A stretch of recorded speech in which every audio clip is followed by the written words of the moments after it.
साथियों नमस्कार, मैं नरेश मलिक, बेरोज़गार PTI case holder supreme court में, जो लगातार 10 साल से हम सभी जो बेरोज़गार पीटीआई हैं उनके लिए संघर्षरत थे, कार्य कर रहे हैं और ज़रूरत पड़ी तो इस कार्य को हम आगे करने के लिए भी तैयार हैं।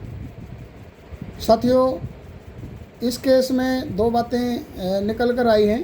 पहला ये है कि सुप्रीम कोर्ट का जो ऑर्डर रहा है वह हमारे लिए एक आशा की किरण है और सरकार इस आदेश का पालन करते हुए अपना कार्य कर रही है, क्योंकि ये बिना जो है पर्ची और खर्चे की सरकार है, ईमानदार सरकार है, हमें इस पर भरोसा रखना चाहिए।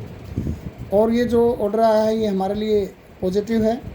इस बीच कुछ लोग जो है लोगों को ये बात रास नहीं आ रही है और इस पूरी प्रक्रिया को जो है बिगाड़ना चाहते हैं, ख़राब करना चाहते हैं। या तो उनको सरकार पर भरोसा नहीं है और या ही जो केस होल्डर हैं सुप्रीम कोर्ट के अंदर उनके ऊपर उनको विश्वास नहीं है। वो बीच बीच में कुछ ऐसी बयानबाजी करने के लिए तैयार हैं या कर रहे हैं कि वो अपने आप को कोई राज्य प्रधान बता रहा है, कोई जिला प्रधान बता रहा है। साथियों, मैं आपकी जानकारी के लिए बता दूं, वो ना ही सुप्रीम कोर्ट में याचिका करता है जो अपने आप को याचिका करता राज्य प्रधान बता रहे हैं, जिला प्रधान बता रहे हैं। वो सुप्रीम कोर्ट में याचिका करता नहीं हैं, उनके बहकावे में ना आए। कुछ लोग ऐसे भी आए हैं जो बीच में 2-2 हज़ार रुपये की डिमांड कर रहे हैं कि हम कोर्ट में जाएंगे, ऐसा करेंगे। साथियों, किसी भी बात से भ्रमित ना हो और किसी को पैसे देने की आवश्यकता नहीं है। 10 साल से हम इस लड़ाई को आपके लिए, हम सब के लिए लड़ रहे हैं और ज़रूरत पड़ी सुप्रीम कोर्ट में फिर भी जाने की आवश्यकता हुई तो हम जाएंगे। आप हम पर भरोसा बनाए रखिए और जो न्यायालय की जो हमारा माननीय सुप्रीम कोर्ट है उसकी प्रक्रिया पर भरोसा रखिए और सरकार पर भरोसा रखिए, क्योंकि सरकार जैसे डिसीजन आया है लगातार इस प्रक्रिया में आगे बढ़ रही है।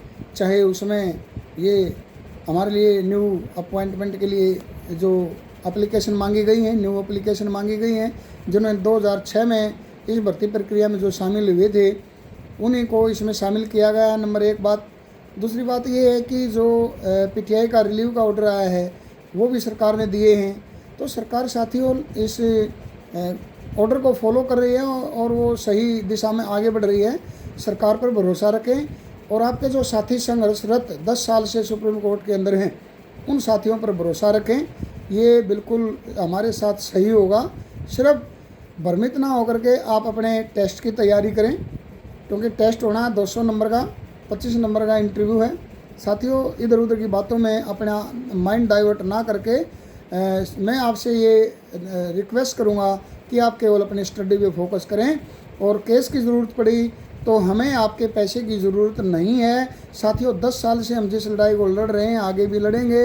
आप सिर्फ हम पर भरोसा बनाकर रखिए और किसी की बातों में आकर के भ्रमित ना हो, किसी गलत आदमी को एक भी पैसा ना दें। किसी को पैसा देने से पहले उस बात को वेरीफाई कर लें, क्या ये सुप्रीम कोर्ट का याचिका करता है, क्या रियल में अभी आगे लड़ाई लड़ रहे हैं या केस दायर कर रहे हैं। साथियों, अगर ज़रूरत पड़ी आगे जाने की वो सबको पता लगेगा। अभी उन्होंने रिट सुप्रीम कोर्ट में जो सिलेक्टेड पीटीआई हैं हमारे साथी उन्होंने लगाई है, अभी मंजूर वो नहीं हुई है। अगर वो मंजूर होती है तो हम सुप्रीम कोर्ट में जाएंगे। ऑटोमेटिकली ये रूल है, सुप्रीम कोर्ट से हमारे पास नोटिस आएगा, उस नोटिस के साथ हम वहाँ पर दोबारा से याचिका करता बनेंगे और जवाब देंगे और इस लड़ाई को लड़ेंगे। प्लीज़ मेरी हाथ जोड़कर विनती है, किसी की बातों में ना आए, भ्रमित ना हो। अपने दोस्तों पर, अपनी सरकार पर, सुप्रीम कोर्ट की न्याय प्रक्रिया पर विश्वास रखिए और किसी को कोई पैसा देने की ज़रूरत नहीं है। और हमारा कोई राज्य प्रधान नहीं है, कोई जिला प्रधान नहीं है। हम जो साथी हैं सारे इसमें प्रधान हैं, सारे इसमें, हमें यहाँ पर प्रधान की आवश्यकता नहीं है, यहाँ पर न्याय की आवश्यकता है। आप हमें केवल हमारे ऊपर विश्वास रखिए। यहाँ लीडरशिप के लिए कार्य नहीं कर रहे हैं, हम अपने न्याय की अपनी लड़ाई लड़ रहे हैं। तो साथियों, आप सभी 18,500 जितने बचते हैं, आप सभी इस प्रक्रिया के लीडर हैं, आप सभी याचिकाकर्ता हैं, लेकिन किसी गलत आदमी की बातों में आकर के पैसे ना दें। और कोई हमारा राज्य प्रधान या जिला प्रधान हमने नियुक्त नहीं किया है कि वो मीडिया के सामने या अखबार में आकर के अपने सिर्फ नाम चमकाने के लिए, अपने चैनल को सब्सक्राइब करवाने के लिए, पता नहीं उनका एजेंडा क्या है, मैं नहीं जानता। लेकिन उनकी बातों में भ्रमित ना हो।